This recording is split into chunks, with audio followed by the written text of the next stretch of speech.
80 के दशक में जिस कैंपा को विदेशी कंपनियों ने डुबाया, मुकेश अंबानी ने ऐसा प्लान बनाया कि पेप्सी कोका कोला के मालिकों को पसीना आया। जियो सिम की तरह पानी के बहाव बिकेगी कोल्ड ड्रिंक, स्वाद ऐसा कि लोग अभी से हो गए हैं दीवाने। अंबानी कर रहे हैं मोदी के सपने को साकार, अब कोका कोला पेप्सी का स्वाद लगने लगेगा बेकार, कैंपा कोला पर आएगी बहार। मुकेश अंबानी ने जैसे जियो को सबसे ऊपर पहुंचाया, उसी तरीके से कोका कोला को टक्कर देने का प्लान बनाया। स्वाद की लड़ाई जमीन पर आई। अंबानी ने विदेशी कंपनियों को उनकी औकात दिखाई। 70 के दशक की कैंपा कोला ने फिर पहचान बनाई। जैसे जैसे गर्मियों के दिन शुरू होते हैं, लोग बाजार में कोका कोला पेप्सी जैसी बोतलों को ढूंढने लगते हैं, लेकिन भारतीय बाजार में इन दोनों विदेशी कंपनियों ने अपनी मनमानी करके रखी है।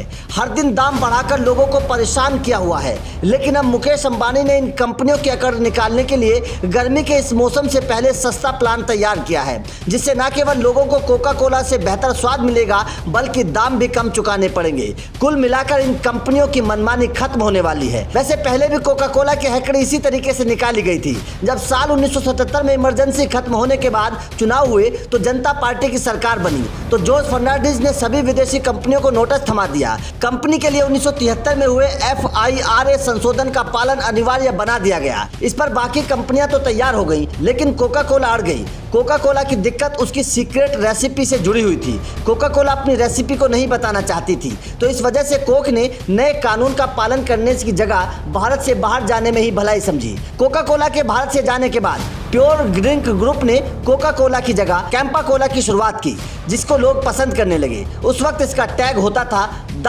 Great Indian test. लेकिन एक बार फिर से वही टेस्ट भारतीय बाजार में वापस आ रहा है। इसके लिए सबसे पहला कदम मुकेश अंबानी की बेटी ईशा अंबानी ने उठाया। ईशा अंबानी ने अपने एक ऐलान में कैंपा कोला के प्लान के बारे में बताया था। इस प्लान के तहत मुकेश अंबानी ने दिल्ली स्थित प्योर ड्रिंक ग्रुप के साथ करीब 22 करोड़ रुपए के सौदे को करके कोका कोला और पेप्सी को बड़ा झटका दिया है। इस ऐलान के साथ ही भारतीय सॉफ्ट ड्रिंक बाजार में हलचल मच गई। कोल्ड ड्रिंक के भाव जो आसमान छू रहे थे, वो जमीन पर आ गए। मुकेश अंबानी के एक फैसले ने कोका कोला और पेप्सी को जमीन पर लाकर पटक दिया। पहले इन पेय पदार्थों की 200 ml की जो बोतल 15 रुपए में मिलती थी, उसके दाम घटकर 10 रुपए हो गए। इतना ही नहीं, खुदरा विक्रेताओं को कांच की बोतल रखने वाली क्रेट रखने के लिए जो पहले 50 से 100 रुपए की डिपॉजिट करना पड़ता था, अब उसे भी फ्री कर दिया गया है। आपको बता दें कि भारतीय बाजार में कोका कोला और पेप्सी की जड़ें बहुत मजबूत हैं। नेल्सन की एक रिपोर्ट के मुताबिक पेप्सी की भारतीय बाजार में 34.31 की हिस्सेदारी है, तो वहीं कोका कोला का 56.7% का दबदबा बना हुआ है। लेकिन भारतीय बाजार में कैंपा कोला के आने के बाद इन दोनों कंपनियों को बड़ा झटका लगने वाला है। भारतीय बाजार को समझने वाले मुकेश अंबानी जानते हैं कि किस प्लान से इन दोनों कंपनियों की अकड़ को ढीला किया जाएगा। उसके लिए मुकेश अंबानी ने प्लान भी बना लिया है। अंबानी के प्लान के तहत सबसे पहले इन बोतलों को रिटेल स्टोर्स, जियो मार्ट्स और किराना स्टोर पर बेचा जाएगा।